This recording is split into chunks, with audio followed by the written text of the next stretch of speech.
Assalamualaikum warahmatullahi wabarakatuh.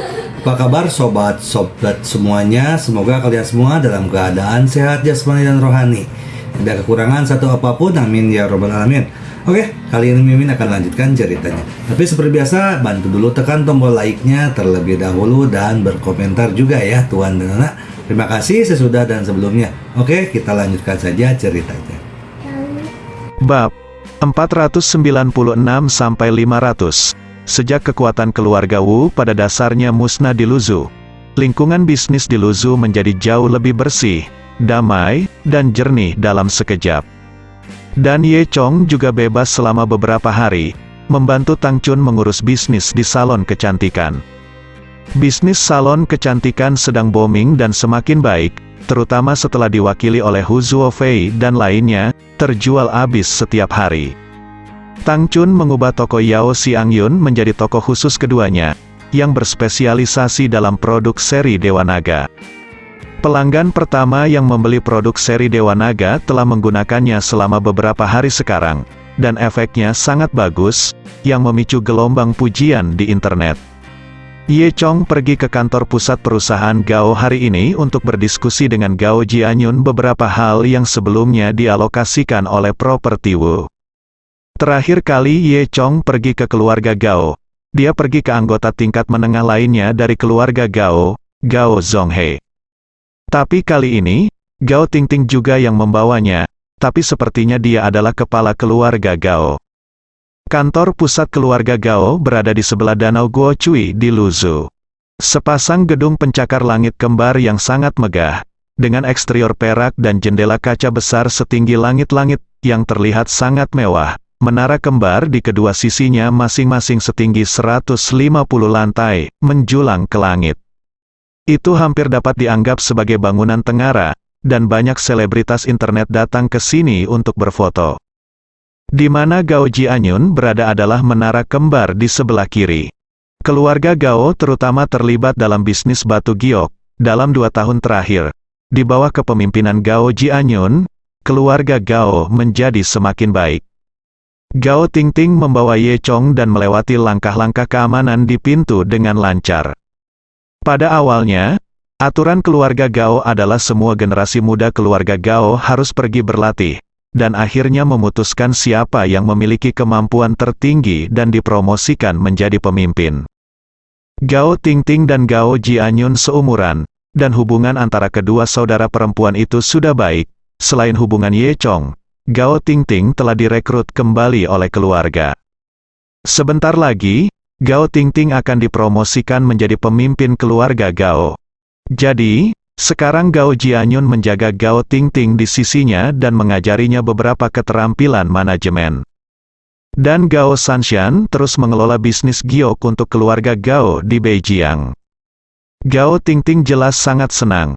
Begitu dia memasuki aula, dia meraih lengan Ye Chong dan berkata dengan tatapan menawan, "Kakak Ye Chong, sering-seringlah datang ke sini saat kamu bebas. Jangan terus-terusan menghubungiku terlalu lama. Waktu, saya tidak mengatakan saya merindukan orang lain." Ye Chong tersenyum kecut. Tampaknya meskipun Gao Tingting telah kembali ke markas keluarga, emosinya tidak berubah, dan dia masih sama seperti sebelumnya. Keduanya naik lift dan naik sampai ke lantai tertinggi, kantor Gao Jianyun. Kantor tersebut memiliki pintu kayu solid, dan perabotan serta perabotan setelah masuk juga terbuat dari kayu mahoni yang terlihat sangat berwibawa dan formal. Sepintas, dekorasi seperti ini adalah standar orang-orang sukses. Ini juga merupakan kantor yang pantas dimiliki oleh bos senior biasa. Meskipun Gao Jianyun adalah seorang gadis, tujuan mendekorasi kantornya dengan gaya ini adalah untuk memberikan kesan khidmat dan formal kepada orang-orang. Dan Ye Chong tahu bahwa Gao Jianyun sebenarnya memiliki hati yang feminin dalam detailnya. Misalnya, ada beberapa pola merah muda kecil pada pulpen yang dia gunakan, dan alas mouse-nya juga dihiasi bintang. Saat Ye Chong pertama kali memasuki kantor Gao Jianyun, matanya berbinar. Karena dia melihat banyak karya seni di rak display rak buku di kantor Gao Jianyun. Dan salah satu karya seninya adalah batu bulat dengan totem berbentuk ular yang terukir di batunya. Ye Chong terlalu akrab dengan totem ini, persis seperti yang dia pikirkan. Totem pada bulu phoenix yang dia dapatkan di kawah bawah tanah saat itu. Ini totemnya, itu ada hubungannya dengan Suzaku yang ingin dia temukan. Ye Chong menyelidiki untuk waktu yang lama, tetapi tidak mendapatkan berita apapun tentang totem ini. Dia tidak menyangka akan melihat totem ini di kantor Gao Jianyun.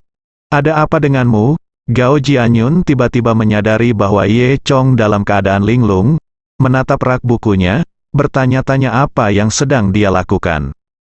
Ye Chong mendapatkan kembali ketenangannya dan dengan cepat bertanya, "Yun, dari mana benda ini berasal?"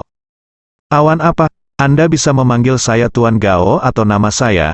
Tolong jangan disingkat menjadi satu kata." Gao Jianyun, jelas saya tidak terlalu suka nama ini. "Oke, Yun, tidak masalah, Yun." Ye Chong tersenyum. Gao Tingting menutup mulutnya dan tersenyum. Ye Chong adalah satu-satunya yang berani memperlakukan Gao Jianyun seperti ini. Selain itu, Ye Chong adalah satu-satunya di Luzhu yang berani memanggil Gao Jianyun, Awan, dan bahkan senior seperti Jiang Bielu dan Long Mingcheng memanggilnya Gao Xianggu. Namun, Gao Jianyun juga sangat terdiam, jadi dia harus mengganti topik. "Apa yang kamu tanyakan tentang benda ini?"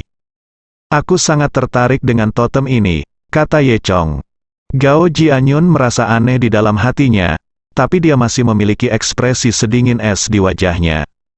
"Ini adalah souvenir yang diberikan seseorang kepadaku," Gao Jianyun berkata.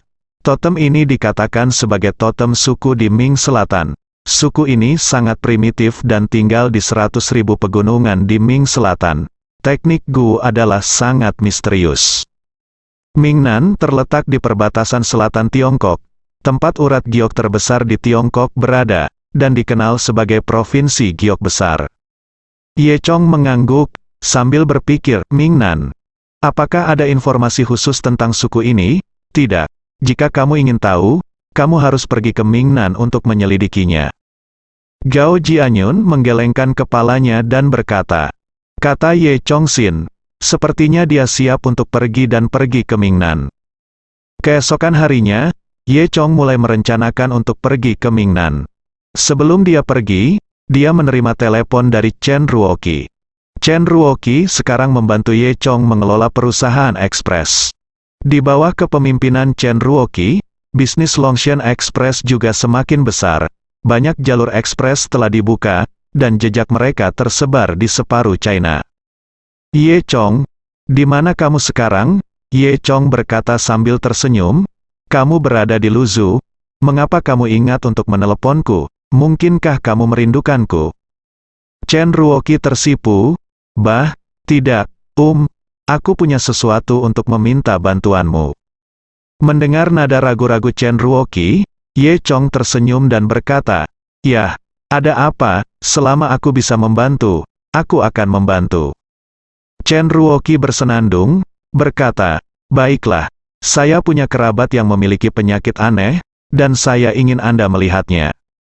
Namun, lokasinya agak jauh, bukan di Beijing, bukan di Luzhu, tetapi di Mingnan." Ye Chong mengerti Nan, tidak bisa saya tidak terkejut, berpikir bahwa ada kebetulan seperti itu. "Tidak masalah, saya kebetulan pergi ke Mingnan, dan ada sesuatu yang harus saya lakukan." Dia setuju tanpa ragu, "Saya akan melihat dan segera pergi." Chen Ruoqi tidak berharap Ye Chong akan setuju begitu saja. Lagi pula, Mingnan berada ribuan mil jauhnya dari Luzhu. Meskipun Ye Chong mengatakan, dia memiliki sesuatu untuk dilakukan, Chen Ruoqi berpikir dalam hati.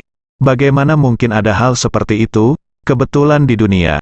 Ye Chong mengatakan ini karena dia tidak ingin membuat dirinya merasa terlalu berutang kepada Ye Chong. Memikirkan hal ini, Chen Ruoqi bahkan lebih tersentuh, dan dia bahkan merasa sedikit bahagia. "Ye Chong, kamu sangat baik." Ye Chong tidak bisa menahan perasaan sedikit malu ketika dia mendengar kalimat seperti itu tanpa alasan. "Hei, ini masalah kecil." Ye Chong tersenyum, "Aku bisa mengaturnya dengan janji tubuhmu." Chen Ruoqi cemberut, "Kamu tidak serius? Aku akan mentraktirmu makan malam nanti." Setelah menutup telepon, Chen Ruoqi sedang dalam suasana hati yang buruk sangat baik, karena dia merasa dia cukup penting di hati Ye Chong. Dia bahkan menyenandungkan lagu kecil.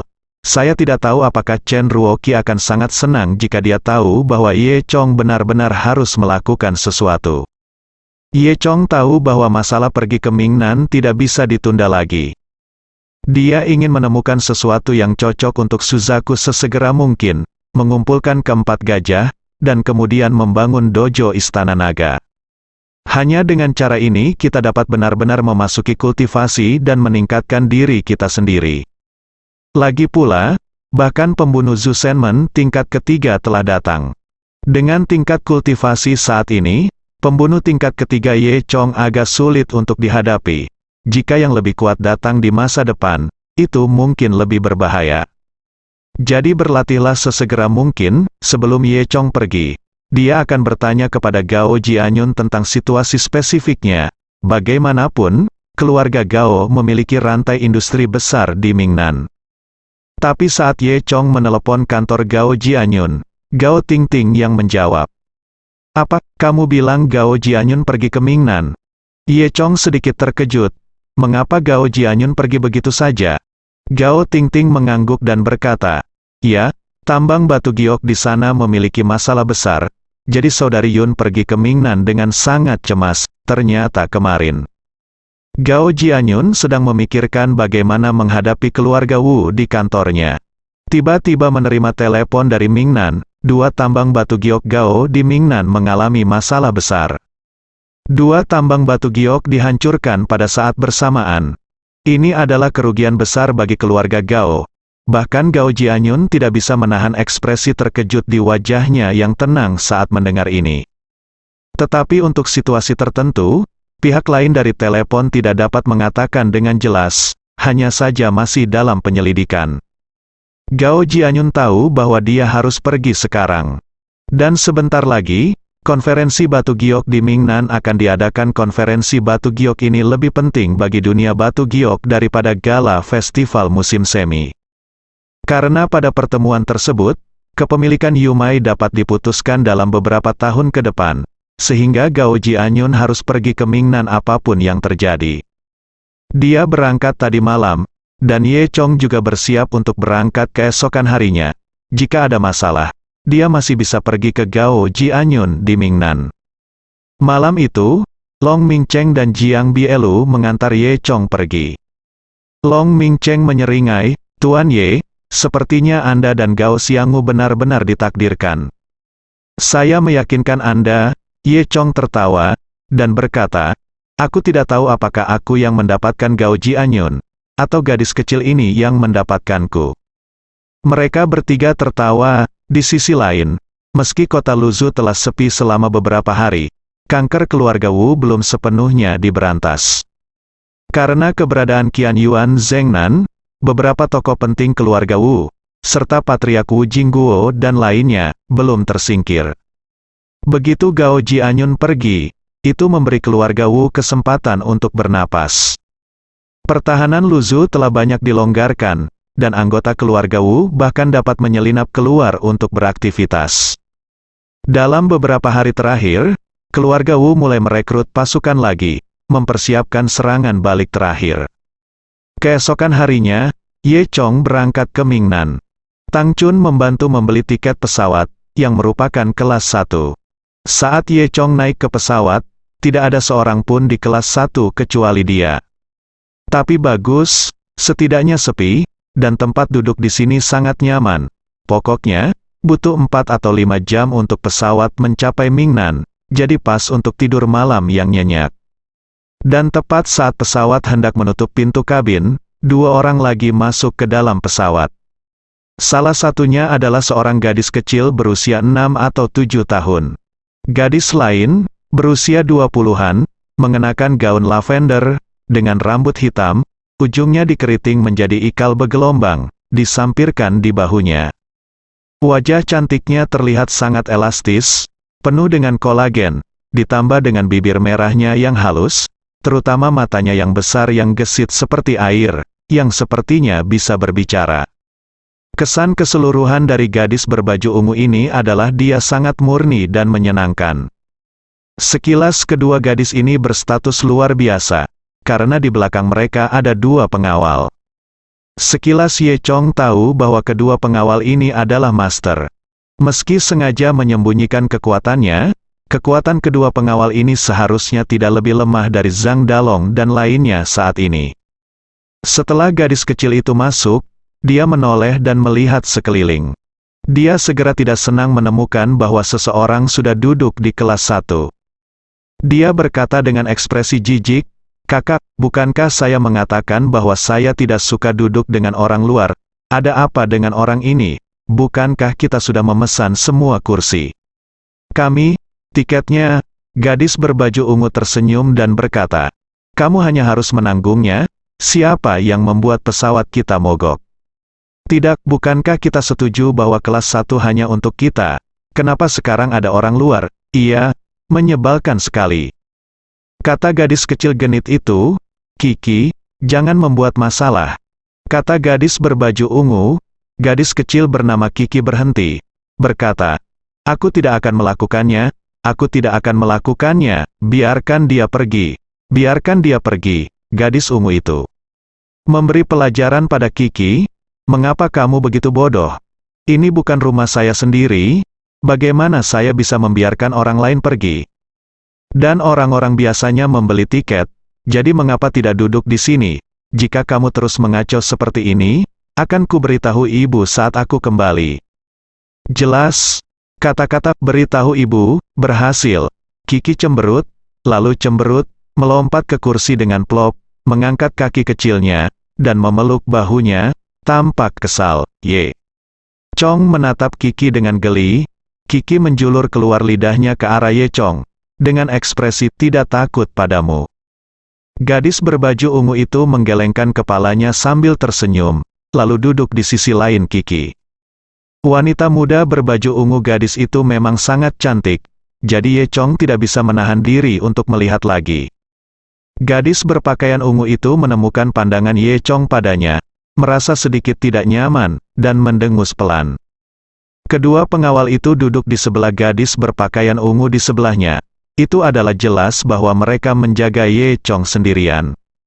Setelah itu, pesawat lepas landas. Ketika pesawat naik ke langit, ada pramugari cantik mendorong mobil untuk melayani beberapa orang di kabin kelas 1. "Tuan, apa yang Anda inginkan untuk minum? Kami memiliki semua jenis minuman di sini. Sampanye, anggur merah." "Beri aku segelas air matang," Ye Chong berkata. "Rendam goji berry." Pramugari sedikit malu. "Pak, ada air matang, tapi tidak ada wolfberry." Xiao Kiki di sebelahnya mendengus. "Potong, itu sangat vulgar." Kemudian, dia memesan segelas kok, sedangkan gadis berbaju ungu memesan segelas anggur merah. Kiki berkata lagi, "Kak, beberapa orang tidak berpakaian bagus, dan mereka tidak memiliki selera sama sekali. Namun mereka bisa mendapatkan ke kelas 1, bagaimana menurutmu? Mengapa ini?" Gadis berbaju ungu itu memukul kepala Kiki dengan mencela, dan berkata, "Tidak ada omong kosong, itu tidak sopan." Kiki menjulurkan lidahnya lagi. Ye Chong tidak peduli. Dia tentu saja tidak akan marah pada seorang gadis kecil.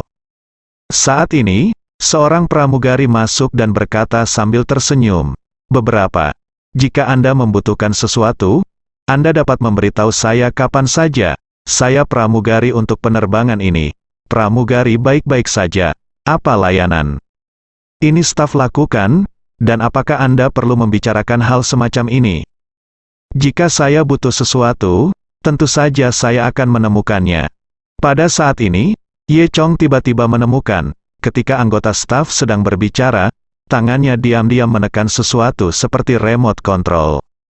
Pada saat yang sama, gelombang radio tak terlihat langsung terpancar dari tubuh gadis berpakaian ungu itu. Ye Chong memiliki perasaan yang tajam dan dapat merasakan fluktuasi semacam ini. Gadis berbaju ungu, termasuk pengawalnya, semuanya adalah manusia. Jadi tentu saja mereka tidak menemukan sesuatu yang abnormal. Ye Chong terkejut sesaat, dan pertama-tama menatap gadis berbaju ungu itu. Dia memperhatikan bahwa ada sesuatu yang aneh dengan sebuah kancing di dada gadis berbaju ungu. Ye Chong berkedip dan mengaktifkan mata Dewa Naga. Kemudian dia menemukan bahwa ada pemancar kecil di tombol itu, yang terus-menerus mengirimkan sinyal. Ye Chong terkejut sesaat, tapi dia sudah menebak di dalam hatinya. Tapi Kiki menemukan Ye Chong menatap gadis berbaju ungu itu, dan sangat kesal. "Kakak, lihat orang tua cabul ini, lihat di mana kamu berada, betapa tidak tahu malunya." Untuk seorang gadis berusia 6 atau 7 tahun, Kiki cukup dewasa sebelum waktunya. Baru saat itulah gadis berbaju ungu menyadari bahwa Ye Chong sedang menatapnya. Awalnya, dia sangat sopan, tapi dia tidak menyangka pihak lain akan begitu celaka. Gadis berbaju ungu mendengus, tentu saja dia tidak mudah diganggu. Dia mengangkat alisnya dan bertanya, "Apa yang kamu lihat?" Pada saat ini, Ye Chong tiba-tiba merasa ada monster besar di kejauhan, terbang ke arahnya dengan kekuatan yang sangat besar, dan menyebarkan semua awan di langit di sepanjang jalan. Dengan mata Dewa Naga, kamu bahkan bisa melihat itu, orang-orang di tanah. Setelah itu, Ye Chong melihat ke kejauhan melalui jendela, dan dia menemukan bahwa sebuah rudal diluncurkan ke arah mereka dalam jarak yang sangat jauh. Karena rudal itu jauh, tidak ada orang lain yang menyadarinya kecuali Ye Chong. Ye Chong sudah mengerti apa yang sedang terjadi di dalam hatinya. Tidak baik, Ye Chong berpikir sendiri. Dia mengerti bahwa misil itu ditujukan pada gadis berbaju ungu. Dan, staf sebelumnya menekan remote control untuk memulai sinyal transmisi gadis berbaju ungu. Dan saat sinyal ini diaktifkan, ia memposisikan misil, dan misil menembak langsung ke pesawat.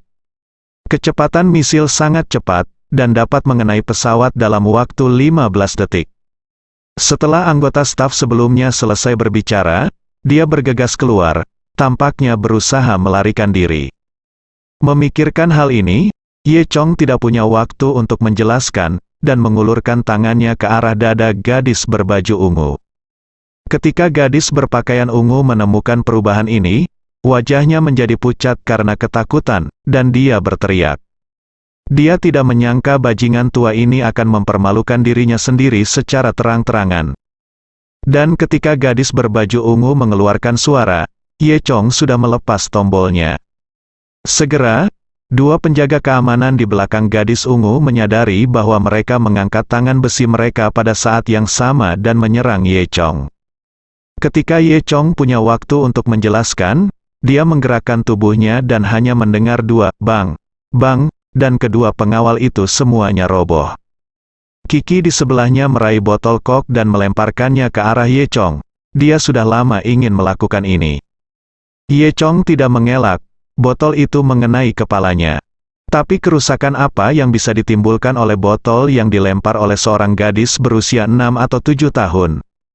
Dan kancing gadis berbaju ungu itu robek, dan bagian depan segera menghilang, memperlihatkan topeng merah muda di dalamnya. Dia sangat ketakutan sehingga dia memeluk tangannya di depan tubuhnya untuk menghalangi dirinya sendiri. Meskipun gadis ungu terkejut bahwa pengawalnya dirobohkan dalam sekejap, dia masih menatap Ye Chong dengan amarah di wajahnya. "Bajingan, apa yang kamu lakukan?" Ye Chong tidak punya waktu untuk menjelaskan, dan mengejar ke arah anggota staf barusan. "Kak, dia mau lari, kejar dia!" teriak Kiki. Saat gadis berbaju ungu hendak berbicara, tiba-tiba pesawat bergetar hebat. Ternyata rudal sudah sampai di dekatnya, dan gelombang udara yang disebabkan oleh rudal tersebut mempengaruhi penerbangan normal pesawat. Pada saat ini, gadis berbaju ungu dan orang biasa lainnya juga dapat melihat misil tersebut. Semua orang terkejut, dan ketakutan akan kematian langsung menyerang. Di sisi lain, Ye Chong lebih cepat, dan dia mengikuti staf ke kabin terjun payung di ruang bawah tanah. Anggota staf hendak terjun payung untuk pergi. Ye Chong meraih anggota staf dan melemparkannya ke samping. Kemudian, Ye Chong dengan kejam melemparkan tombol peluncur keluar. Tombol peluncur jatuh ke awan dan kabut di bawah pesawat seketika seperti anak panah yang meninggalkan tali. Rudal tersebut segera mengejar peluncur dan terbang keluar, tetapi karena inersia, misil tersebut berbelok tidak tepat waktu. Ternyata hampir mendekati badan pesawat, dan kemudian rudal berbalik arah dan mengejar peluncur. Situasinya sangat berbahaya, jika lebih lambat 1 detik, misil tidak akan punya waktu untuk berputar, dan akan langsung menabrak pesawat. Orang-orang di dalam pesawat juga diam-diam menghela nafas lega. Barusan terlalu berbahaya, dan mereka bahkan bisa merasakan misil itu tepat di depan mereka, menghalangi sinar matahari. Boom, rudal itu menyusul peluncur dan meledak dengan keras.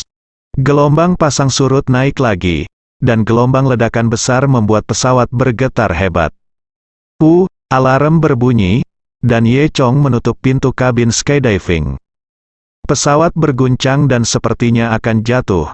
Ye Chong menginjak pesawat dengan keras dengan kedua kaki, dan menggunakan trik jatuh Jianchin. Untungnya, Ye Chong berada di bagian bawah pesawat, dan kekuatannya tepat di titik kunci.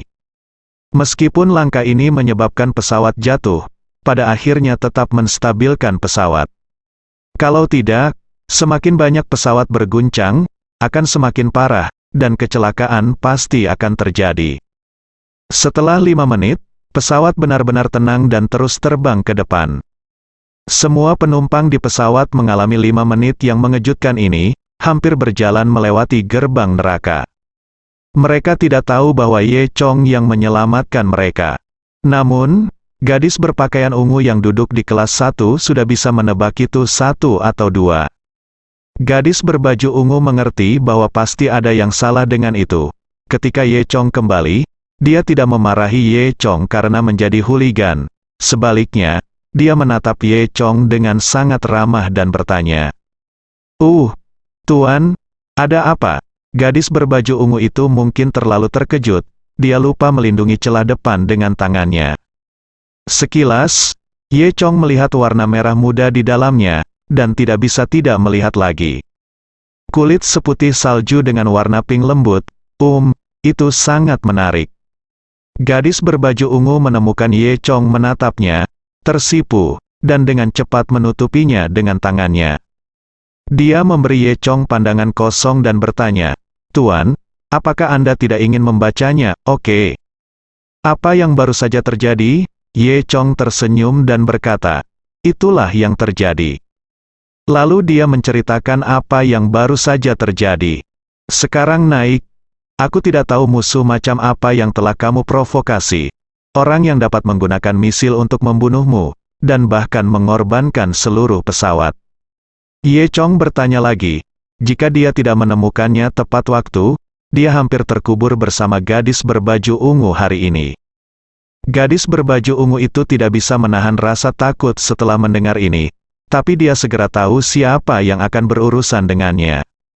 Lagi pula, bukan orang biasa yang bisa menggunakan misil, dan hanya ada sedikit musuh di Mingnan.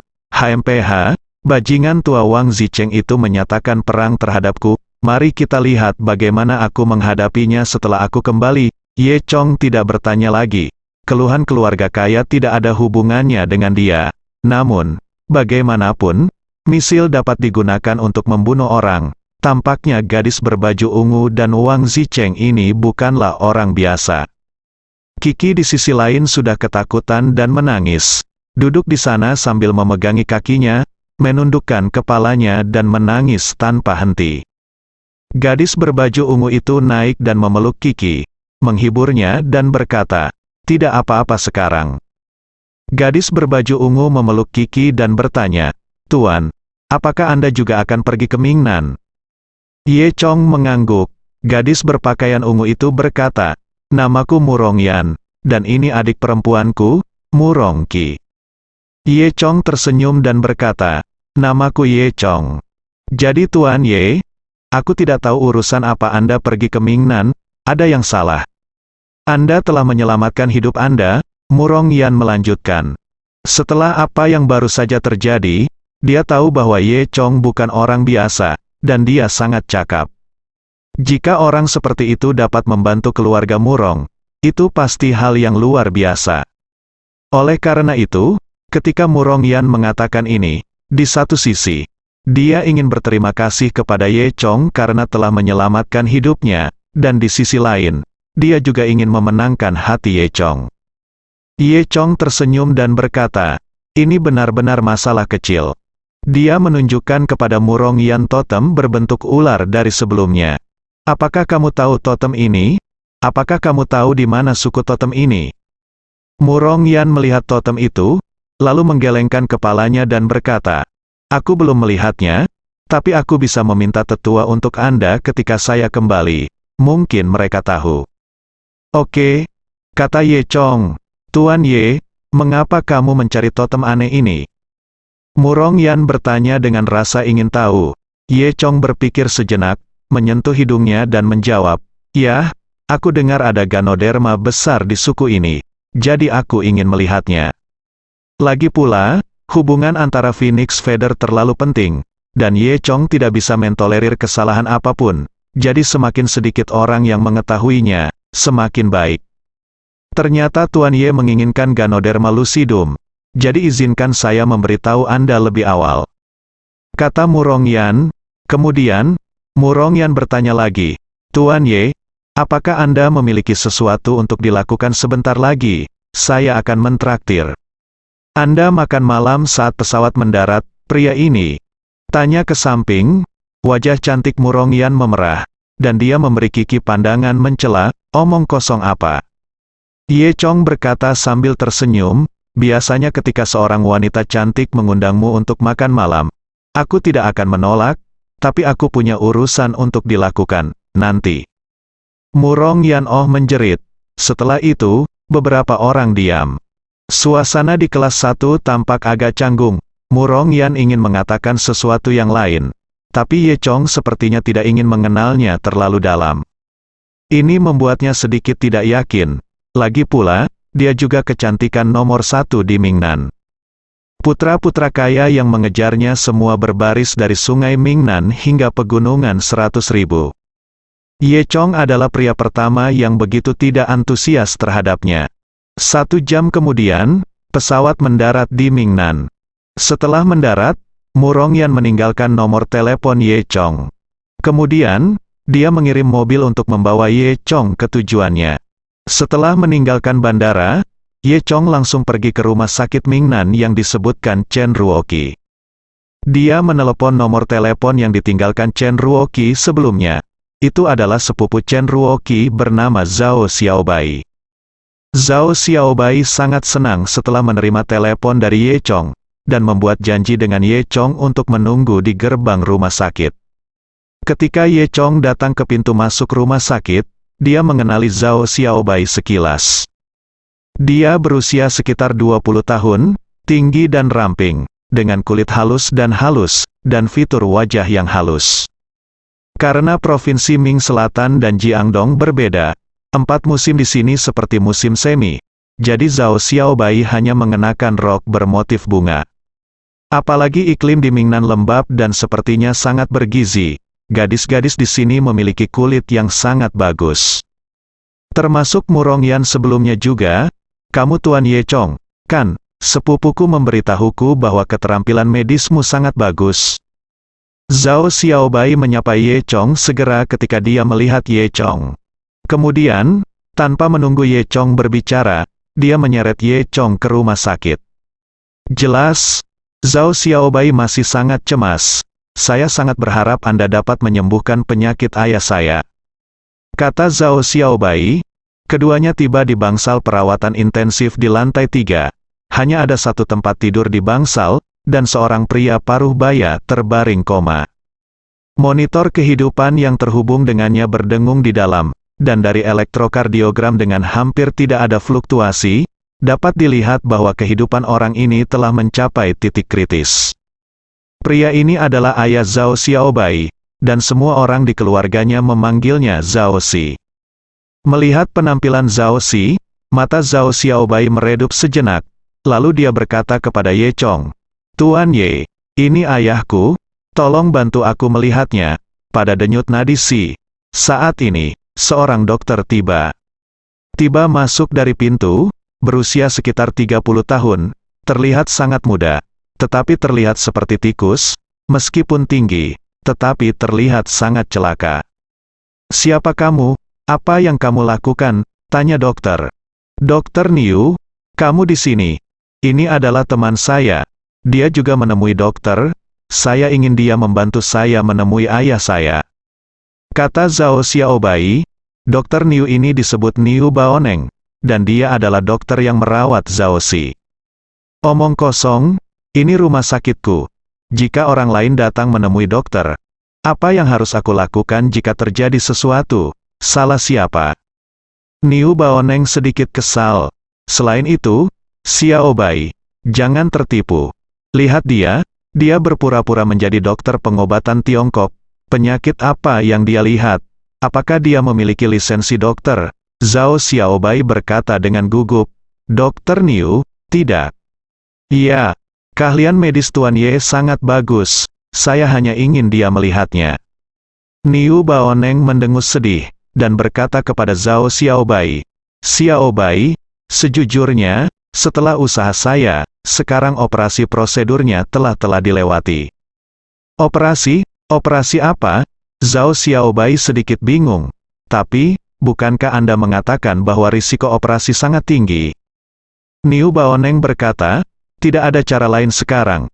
Jika Anda tidak menjalani operasi, ayah Anda, saya khawatir penyakit ini tidak akan bertahan sampai minggu depan." Mendengar ini, Zhao Xiaobai sedikit gugup. "Tapi, Anda tiba-tiba memberitahu saya berapa biaya operasinya?" "2 juta, aku sudah mengajukan diskon 30% untukmu."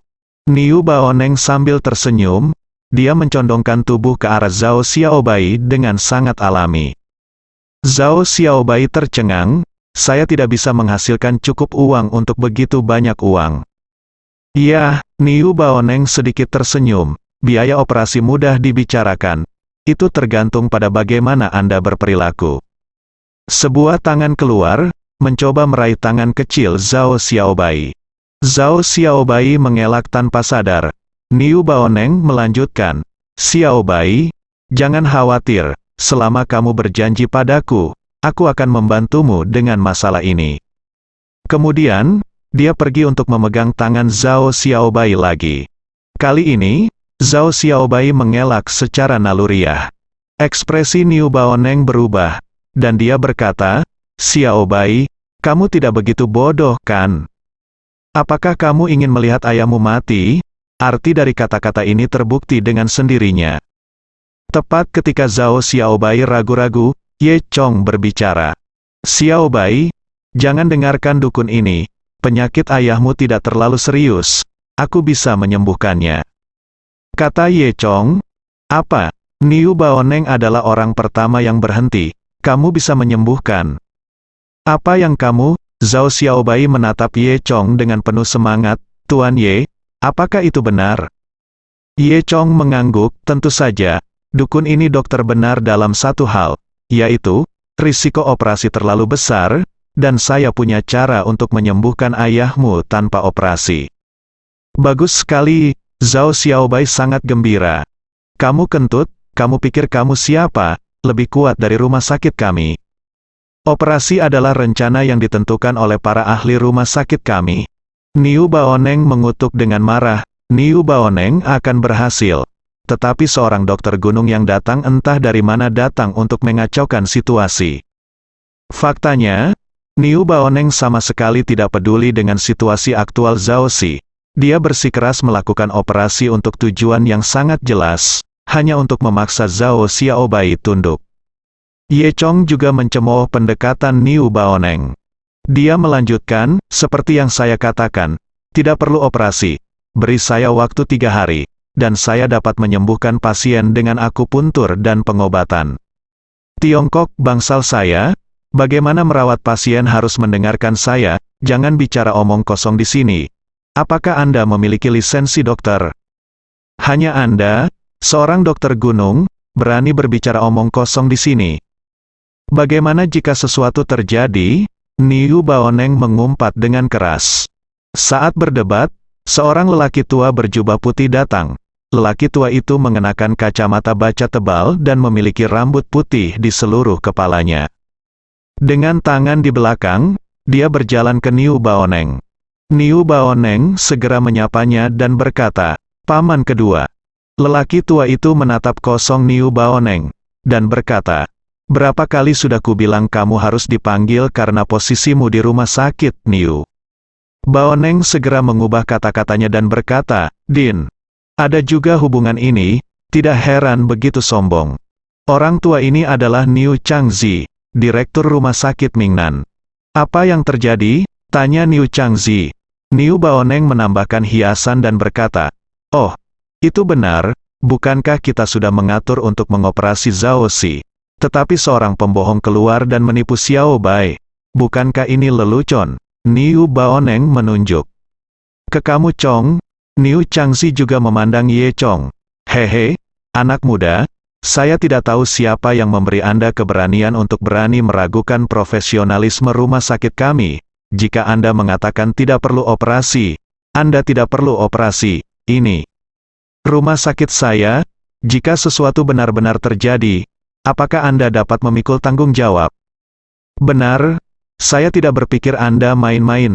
Anda hanya membunuh dan melakukan kejahatan." Kedua paman dan keponakan ini benar-benar orang yang sama. Ye Chong memandang Zhao Xiaobai. Lagi pula, dia adalah ayah Zhao Xiaobai, dan Zhao Xiaobai harus membuat keputusan akhir. Zhao Xiaobai mengertakkan gigi, tidak bisa membuat keputusan untuk sementara waktu. Lagi pula, di mata orang awam, rumah sakit relatif formal dan berwibawa. Dan Ye Chong diperkenalkan oleh sepupunya. Meskipun Chen Ruoqi mengatakan bahwa Ye Chong sangat baik, seberapa bagusnya Zhao Xiaobai juga tidak tahu. Namun, jika dia benar-benar memilih untuk menjalani operasi, tingkat keberhasilannya tidak terlalu tinggi, dan dia hanya dapat menyetujui permintaan cabul Niu Baoneng. Jadi untuk Zhao Xiaobai, memang sangat sulit untuk menentukan pilihan. Dia menggigit bibirnya dan berpikir untuk waktu yang lama, dan akhirnya membuat keputusan, "Saya percaya Tuan Ye, dan saya akan mendengarkan Tuan Ye." Hati Ye Chong tergerak oleh kepercayaan semacam ini pada Zhao Xiaobai. Lagi pula, mereka tidak terlalu akrab satu sama lain, jadi tidak mudah bagi Zhao Xiaobai untuk memilih untuk mempercayainya.